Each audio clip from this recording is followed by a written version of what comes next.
Primeiro, eu creo que a área oriental central é a máis conservadora. Mantén moitos rasgos que ten o portugués estándar, como é o ditongo ua en palabras como cuatro en lugar de ser catro.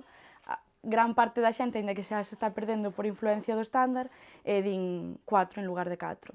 A presencia tamén do ditongo ui en lugar de oi, en moito, que é moi difícil non decir moito, ou truita en lugar de troita, palabras dese estilo. En algúns verbos, non en todas as persoas, pero nalgúnas, increméntaselle un n ao final. Por exemplo, en lugar de decir o pretérito perfecto cantei, decir cantein. O plural das palabras terminadas en L e en N, en lugar de facelas como segue o estándar, pois en lugar de decir camións, sería camiois, os finais en ois desas palabras que terminan en L e en N. Despois sí que na zona hai bastante nasalidade, como en portugués, e aínda que neste concello non é no que máis hai, noutros da comarca, sí que hai unha forte nasalidade nas palabras, sobre todo nas terminacións, obviamente. O galego en sí está bastante castelanizado por influencia de que xa estamos prácticamente na fronteira, entonces,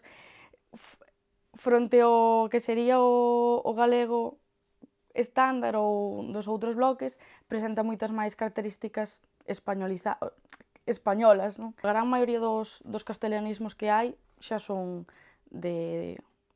que xurdiron ao par que se distanciou o galego do castelán. Aquí eu creo que a presencia do galego é totalitaria, e se non é totalitaria, o 99,9%. Todas as familias falan en galego, educan os nenos en galego, e sí que resulta chocante cando vamos a outros lugares, pois chegar e que haxa máis maioría de castelán que de galego. Aquí todo o mundo fala galego, dá igual a idade. Teñas 15, teñas 3, que teñas 50, que 80, todos falamos galego. Quizais máis, menos querencia dentro das persoas de idade. Non o rexeitan, pero á hora de decidir estudar un idioma como fixen eu, cando dis fas galego, é que eso non che vai servir para moito, non?